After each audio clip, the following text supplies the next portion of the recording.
deepest congratulations go to the frontline health workers in China and the population who've worked together tirelessly to bring the disease to this very low level.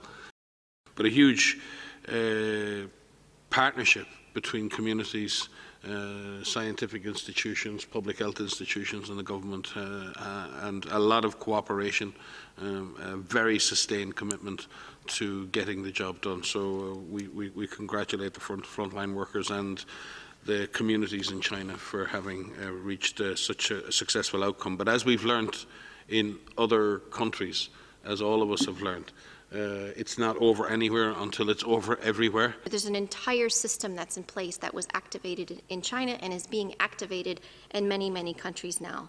And I do think, again, to say, let's celebrate the successes where we can, not become complacent because it's not over, but be at the ready. And I think that is a positive thing. So we look forward to more celebrations of success in the sharing of knowledge across the world.